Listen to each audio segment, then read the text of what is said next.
वज्र का बन गया है माता, और नियम अनुसार भीम कमर से नीचे गदावार नहीं कर सकता।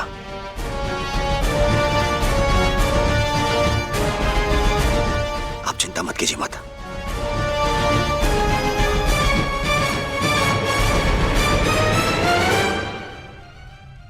मुझे मेरे युद्ध के लिए सज्ज होना है। मुझे आज्ञा दीजिए माता। मैं वचन देता हूं कि मैं आपके इस आशीर्वाद को व्यर्थ नहीं जाने दूंगा। प्रणिपात माता। विजयी भव पुत्र, अवश्य ही तुम्हारी विजय हो।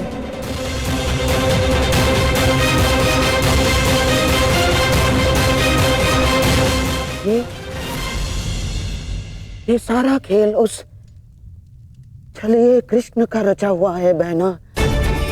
इसीलिए इस समय उसके मस्तिष्क में कोई ना कोई चाल तो अवश्य चल रही होगी। आप कहना क्या चाहते हैं भ्राताश्री? इसने जरासंध जैसे महायोद्धा के 2 टुकड़े करवा दिए।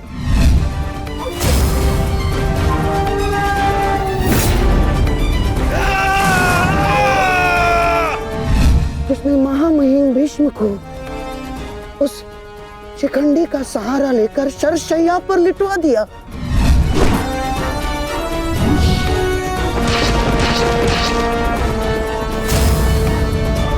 जिसने महाधनुर्धर अंगराज कर्ण का वध करवा दिया बहना। मुक्त करो अंगराज को पार्थ, अंजलि का अस्त्र का प्रयोग करो।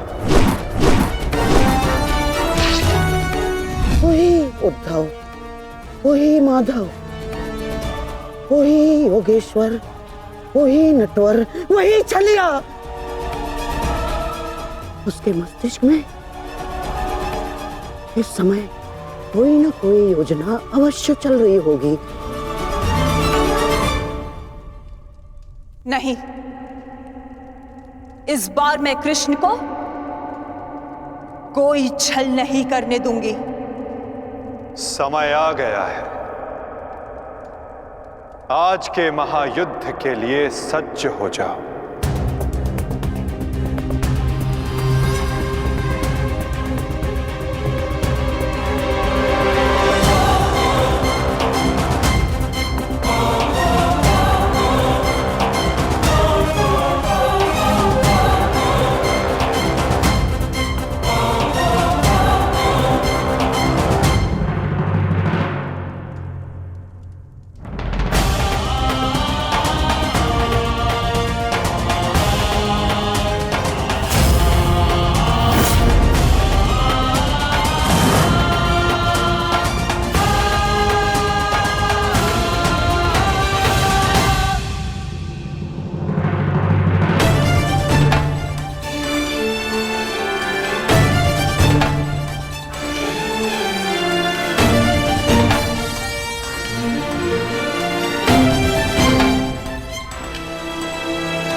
ये गांडीव इतना भारी लग रहा है माधव कि उठा ही नहीं उठ रहा।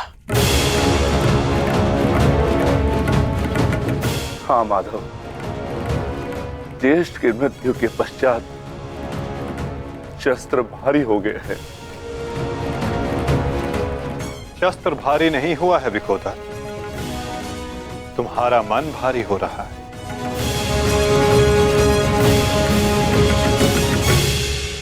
शस्त्र भारी नहीं हुआ है विकोदर, तुम्हारा मन भारी हो रहा है।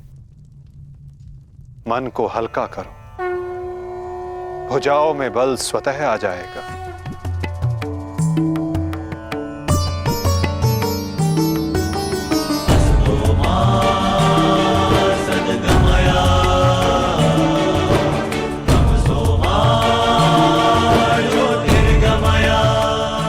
तुम सब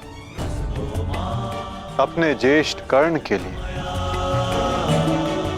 उनके मन की इच्छा, उनके लक्ष्य को पूर्ण करके अपने मन को हल्का कर सकते हो। कर्ण के पश्चात अब तुम सबको उसके परिवर्तन के लिए ये युद्ध करना होगा।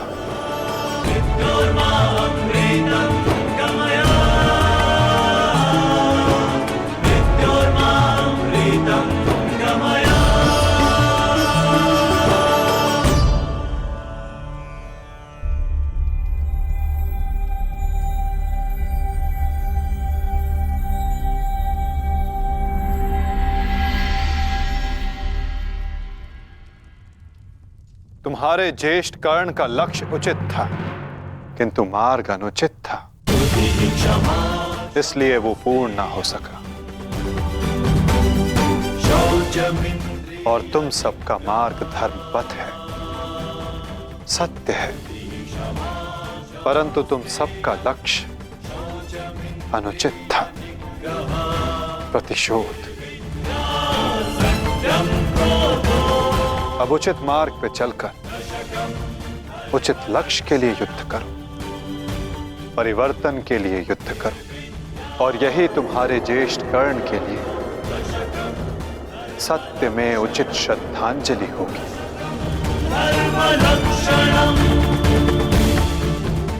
और परिवर्तन तब तक नहीं आ सकेगा जब तक दुर्योधन जीवित है।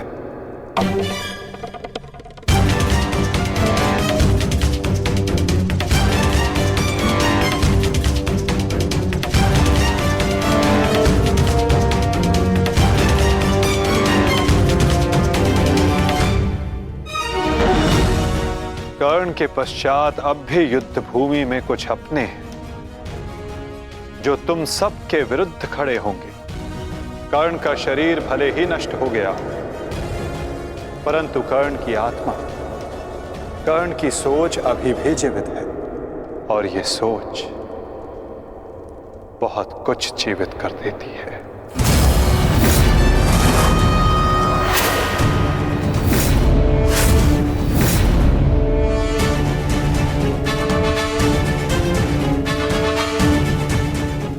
युद्ध का 18वां दिन।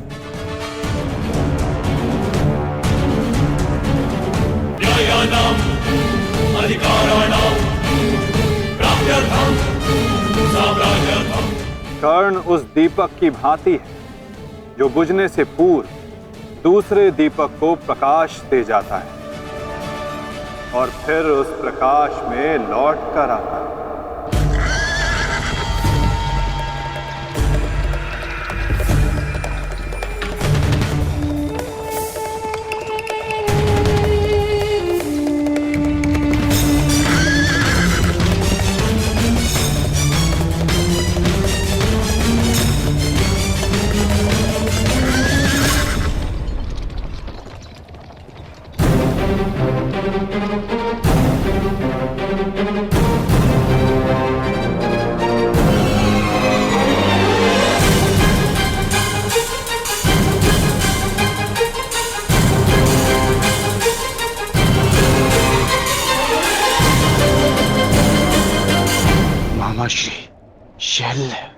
कहा था ना पार्थ, इस युद्ध में कुछ और अपने होंगे जो तुम्हारे विरुद्ध खड़े होंगे।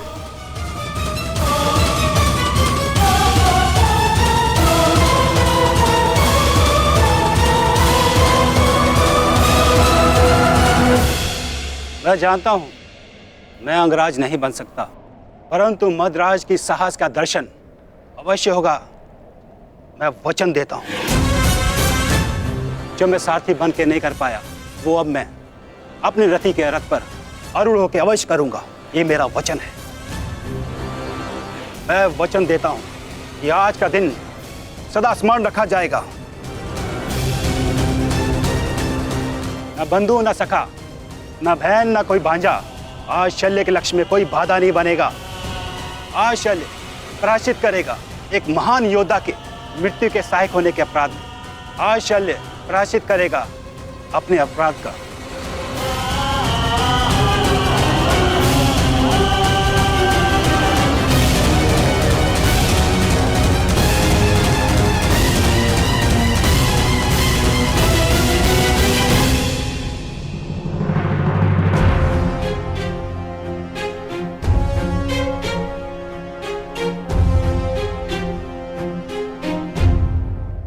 यदि ऐसा है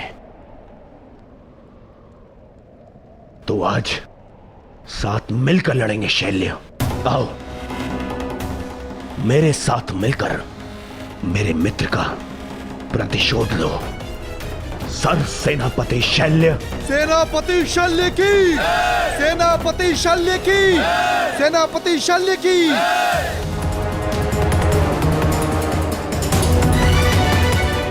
आज तुम बाण होगे और मैं ढाल।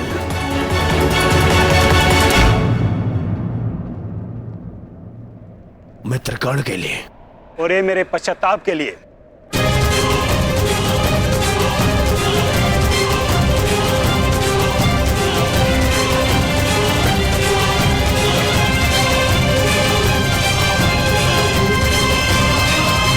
आक्रमण!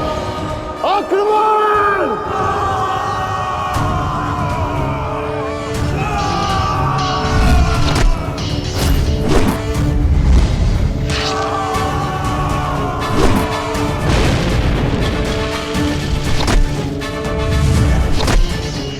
हे महारथी कर्ण के नाम,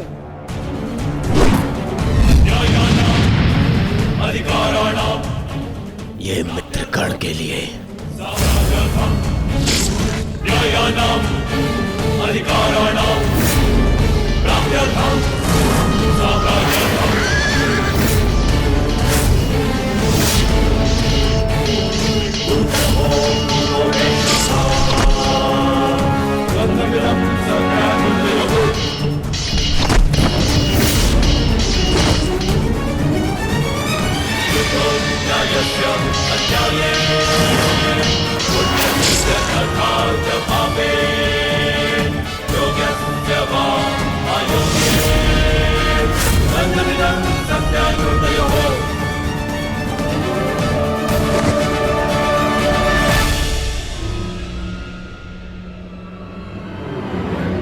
क्यों पार्थ, क्या कर पाओगे मदराज शैल्य के बल का सामना? रथ को मदरराज और दुर्योधन की ओर ले चलिए माधव।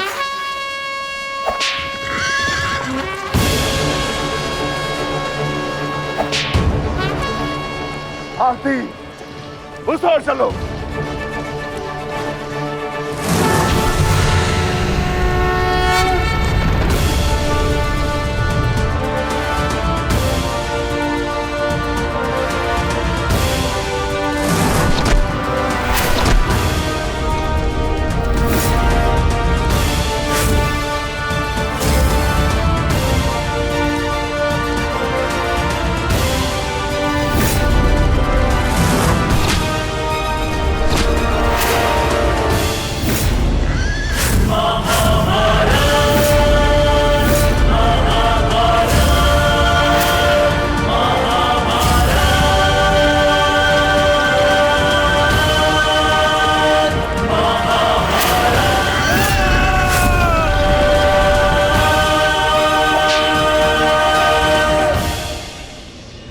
शत्रु पे प्रहार करने पूर्व उसका बल और कौशल दोनों आंख लेना चाहिए। मूर्ख!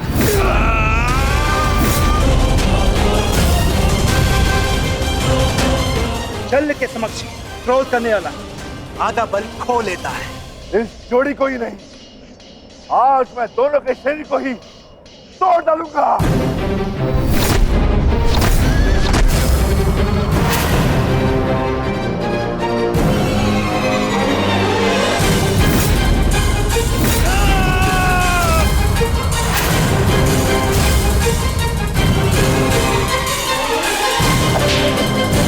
स्वयं से निर्बल को हराकर कोई महायोद्धा नहीं हो जाता है मामा श्री शल्य। यदि साहस है तो मुझसे द्वंद्व कीजिए। भांजा कुछ मांगे तो मामा को दे देना चाहिए, ये उसका कर्तव्य है। और लाड़ में जैसे तुम्हारी इच्छा अर्जुन।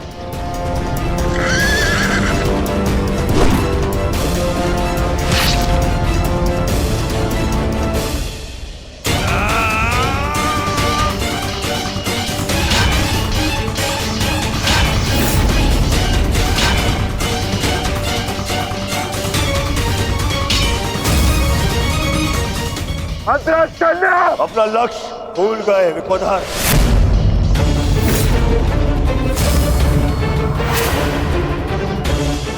मेरे 99 भाइयों के पश्चात मैं तो हूं तुम्हारा लक्ष्य। प्यार की जब मृत्यु आती है ना तो वो गांव की ओर भागता है। तुम्हें तुम्हारा अंत क्या खींच रहा है दुर्योधन? सावधान दुर्योधन!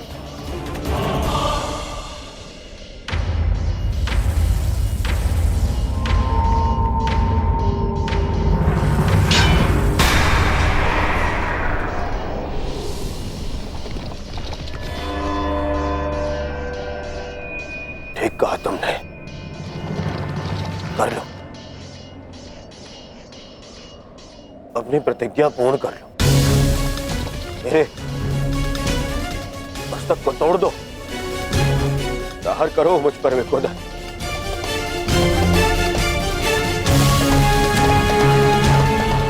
अभी वध कर दो मेरा।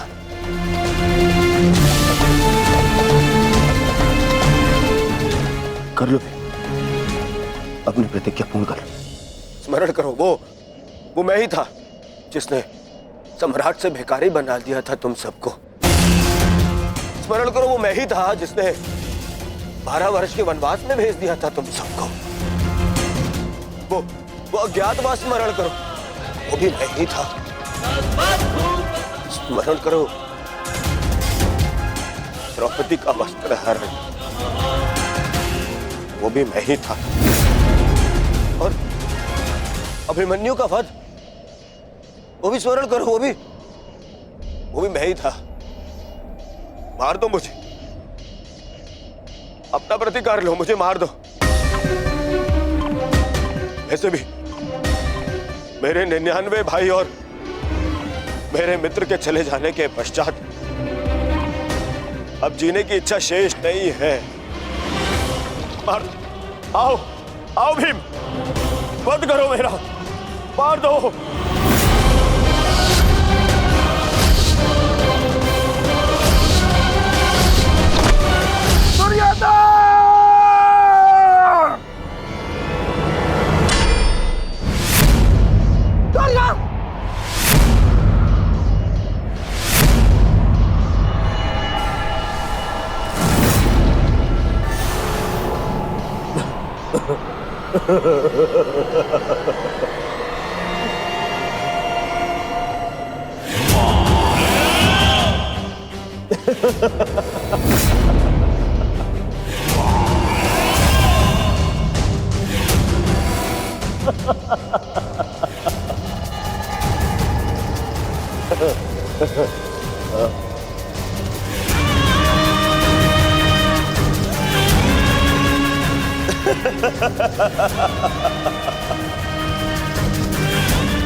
तुमने सुना नहीं भी, मैंने कहा 99 भाइयों और मेरे मित्र की मृत्यु के पश्चात जीने की इच्छा शेष नहीं है। यदि कुछ शेष है तो वो प्रतिकार की कामना, प्रतिशोध की इच्छा।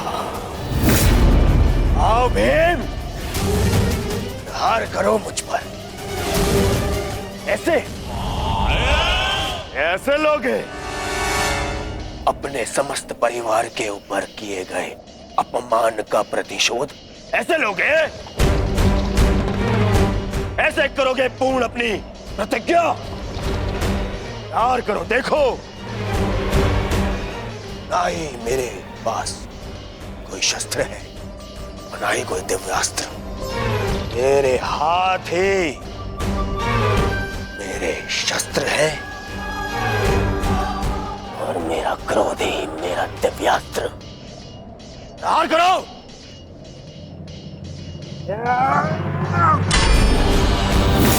ऐसे नहीं भीम,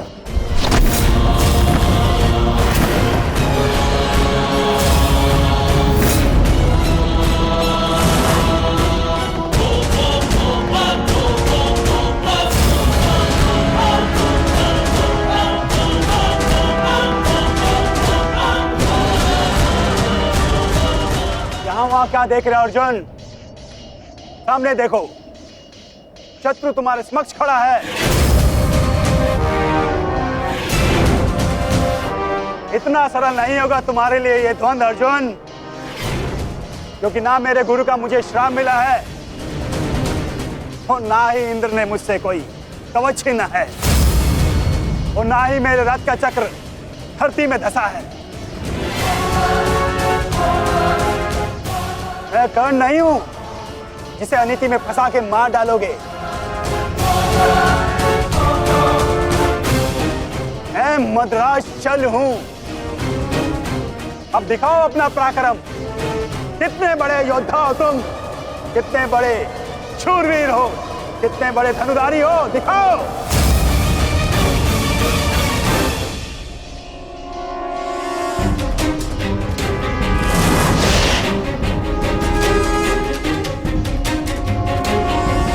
स्मरण रखना पार्थ, कभी कभी क्रोध को अस्त्र बना लेना चाहिए। तुम क्रोध में मत उलझो पार्थ, केवल अपने युद्ध पर अपना ध्यान केंद्रित रखो।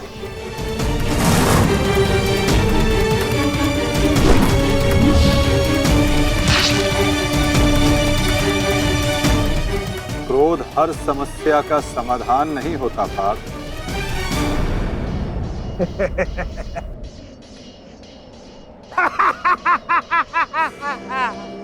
लगता है आचार्य द्रोण ने तुम्हें अधूरी शिक्षा दी है अर्जुन।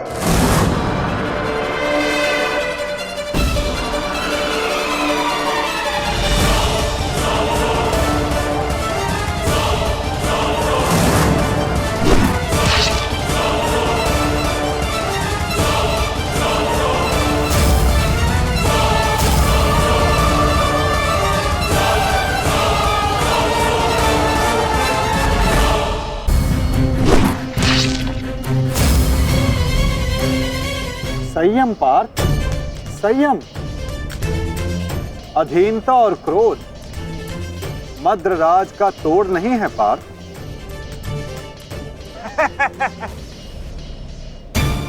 मद्रराज, इस अर्जुन को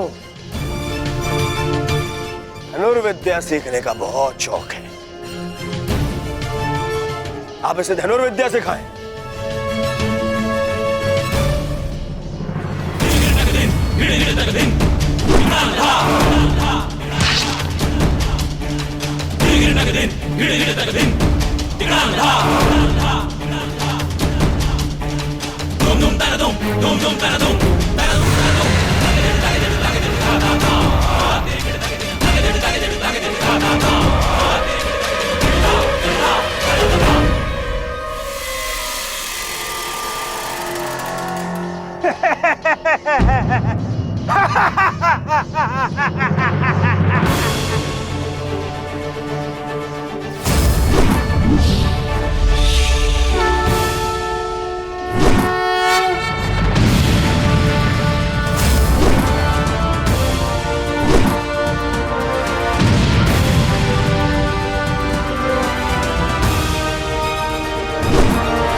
मामा श्री, क्या सारा लाज अर्जुन पर उड़ेल दोगे? नहीं भांजे भीम, तुम्हारे लिए भी बहुत शेष है। बहुत दिन हुए मल युद्ध किए। आओ।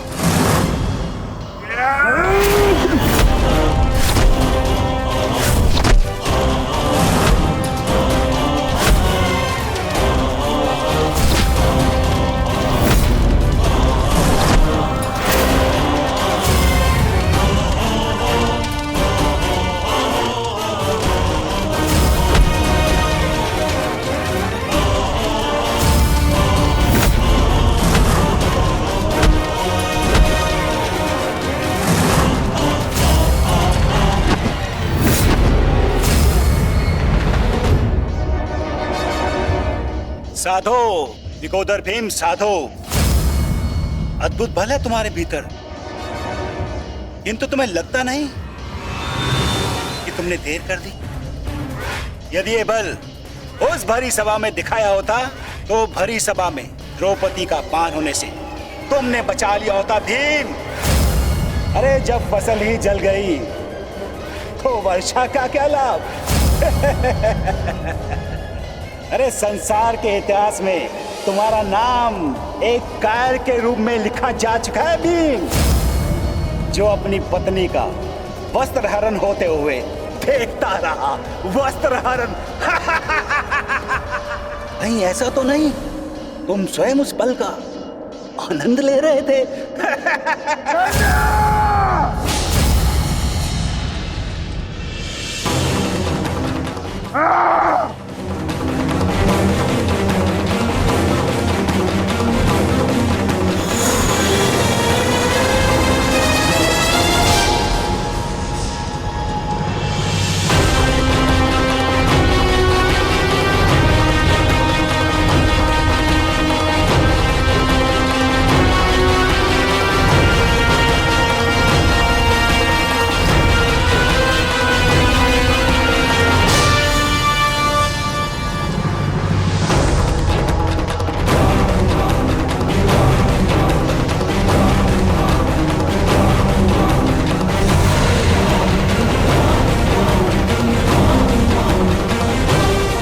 आओ भीम आओ।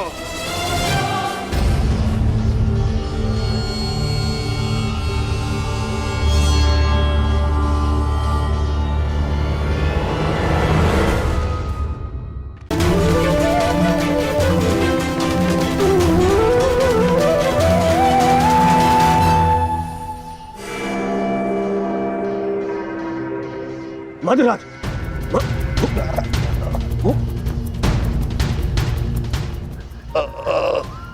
मधुराज, जाओ सहायता लेकर आओ, जाओ। मुझे क्षमा कीजिए युवराज, इससे अधिक आपकी सेवा नहीं कर सकता। मेरा अंतिम समय आ गया है। नहीं मधुराज, नहीं। आपका साहस और आपकी शक्तियां बहुत प्रशंसनीय है। मेरी सहायता करके आपने अपना वचन पूर्ण किया। मैं दुर्योधन ये घोषणा करता हूं कि आपने अपना कर्तव्य पूरा किया मधुराज, पूर्ण किया मधुराज। और आपको कुछ नहीं होगा। अरे सेवकों, सहायता लाओ। मुझे मृत्यु का भय नहीं है युवराज, बल्कि संतोष है। परलोक जाकर उस महारथी महावीर को अपना मुख दिखा सकूं, जिसका सारथी बनकर भी मैं अपने कर्तव्य का पालन नहीं कर सका। उसके सम्मुख जाकर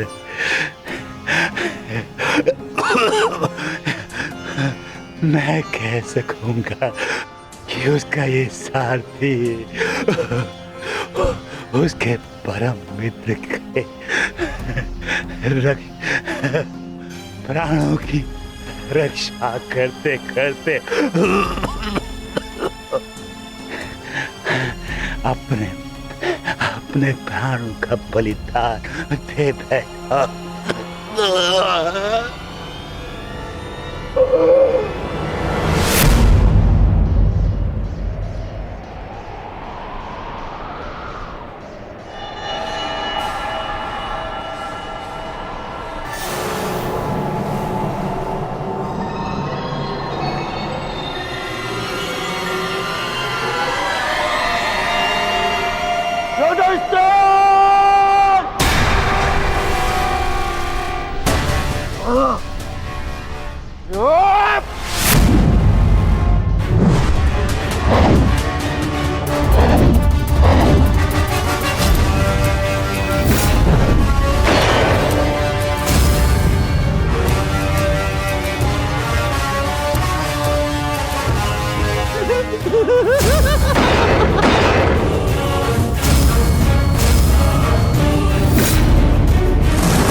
देखना संजय, देखना, आज सब कुछ हमारे पक्ष में होगा।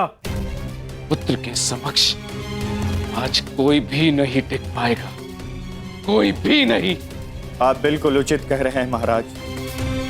युवराज दुर्योधन के पराक्रम का सामना आज कोई नहीं कर पा रहा है। उनका प्रत्येक प्रहार शत्रु पक्ष को वज्र की भांति तोड़ रहा है महाराज।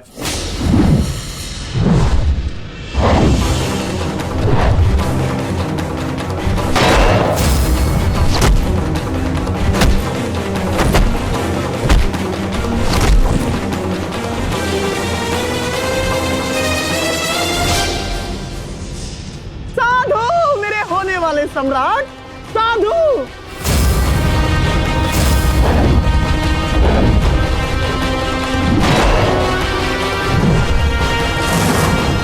आज इन पांडवों में से एक भी नहीं बचना चाहिए दुर्योधन, एक भी नहीं।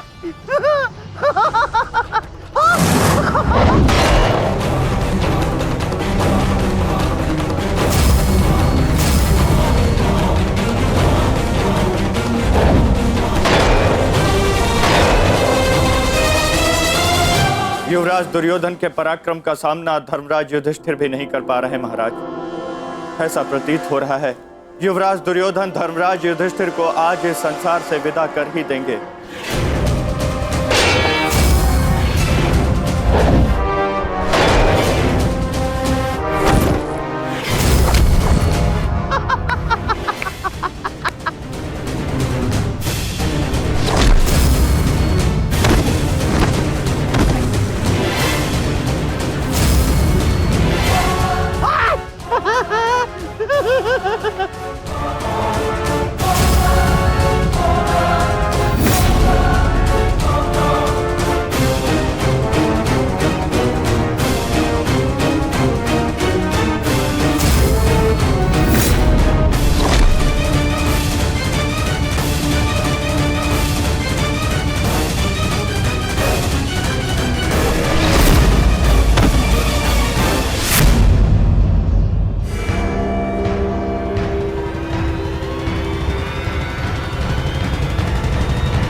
बहुत अच्छे।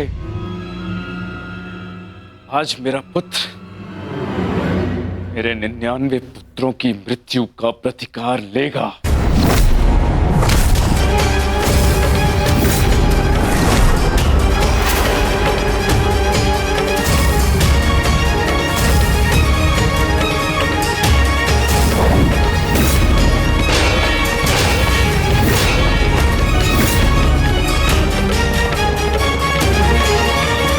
ये सब क्या हो रहा है माधव? ये एक माता की दृष्टि का प्रताप है पार्थ।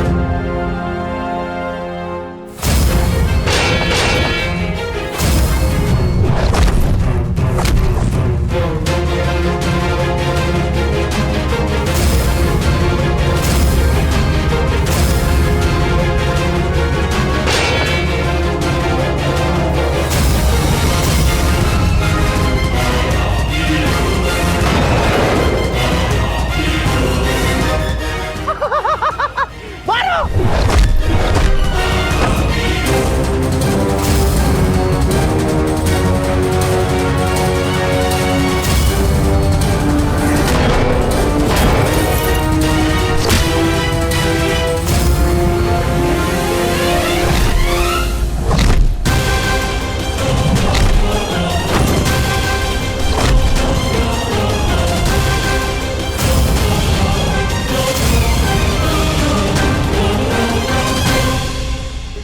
ये पांचों मुझे समाप्त चाहिए दुर्योधन,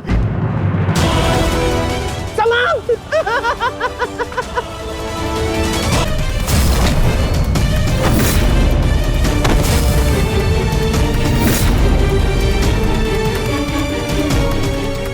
आज दुर्योधन को बल से परास्त करना असंभव है पार्थ।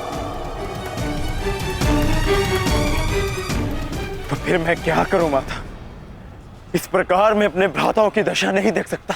प्रयास करो पार्थ। दुर्योधन का शरीर भले ही वज्र हो, किंतु उसका मन तो वही है। लालच, काम, क्रोध से युक्त व्यक्ति शीघ्र अतिशीघ्र थक ही जाता है।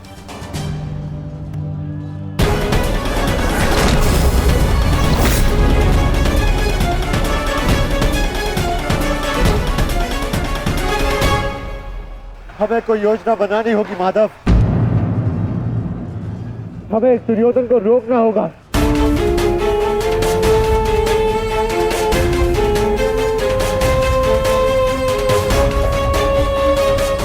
ये एक माता का वरदान है युधिष्ठिर, जो तुम पर श्राप बनकर टूट रहा है। आज आपको इस प्रकार कष्ट देने के लिए मैं क्षमा चाहती हूँ, किंतु आज इस संकट की घड़ी में वो केवल आप ही हैं जिस पर मैं भरोसा कर सकती हूँ, क्योंकि आप ना ही मेरे संबंधी परंतु न्याय के रक्षक भी हैं श्री बलराम। हस्तिनापुर की महारानी आदेश करे, किसने उनके साथ अन्याय करने का दुस्साहस किया है? आपके अनुज ने। वासुदेव ने पहले अपने पुत्र को दिए जा रहे मेरे आशीर्वाद में बाधा डाली और अब अवश्य ही वो पांडवों के साथ मिलकर मेरे पुत्र और आपके शिष्य दुर्योधन के वध की योजना बनाएंगे। जब तुम भ्राताओं ने पत्नी बांटी, राज्य बांटा, वनवास बांटा, तो दुर्योधन के इन प्रहारों को भी तुम भ्राताओं को बांटना होगा युधिष्ठिर।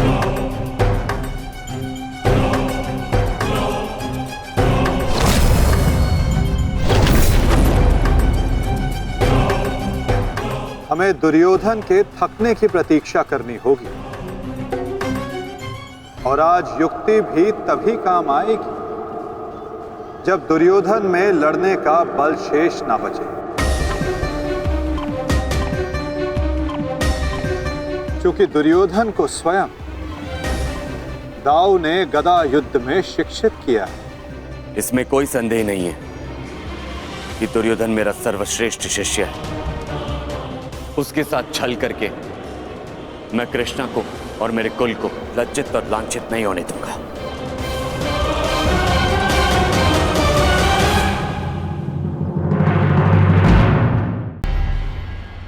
नकुल, सहदेव, एक बात स्मरण रखना, गांधार राज का अंत ऐसा होना चाहिए कि भविष्य में कोई भी मनुष्य, कोई भी व्यक्ति किसी नारी, किसी स्त्री को चौसर पर लाने का दुस्साहस ना करे। एक नारी के चरित्र के साथ खिलवाड़ करने का दुस्साहस ना करे।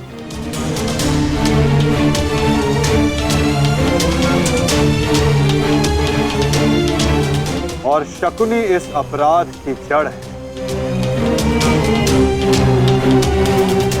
और यदि इस जड़ को पूर्ण रूप से हटाया ना गया तो भविष्य में पुनः ये एक विकराल वृक्ष का रूप धर सकता है।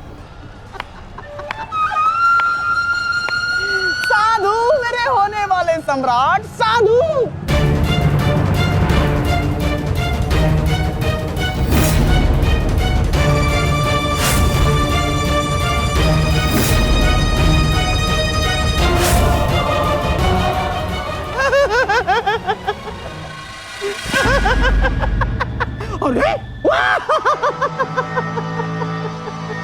युद्ध में आनंद आ रहा है मामा श्री।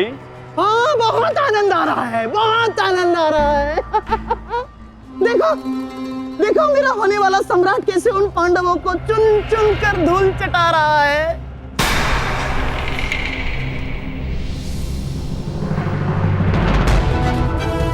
जब युद्ध में भांजा लड़ रहा है तो मामा क्या कर रहे हैं? आइए मामा श्री, आपको भी युद्ध का स्वाद चखा दें।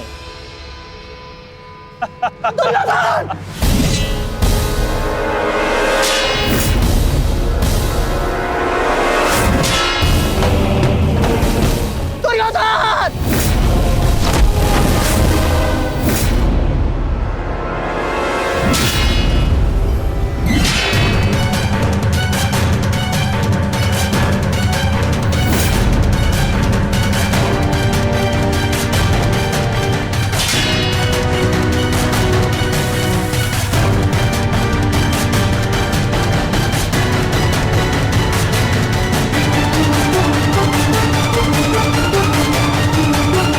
कहाँ जा रहे हैं मामाश्री?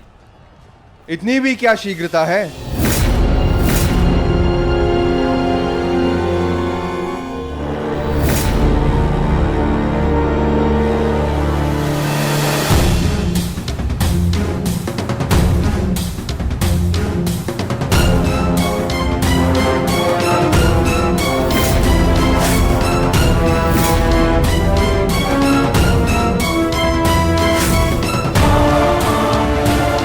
आपके पापों का अंत करने के लिए, आपके भाग्य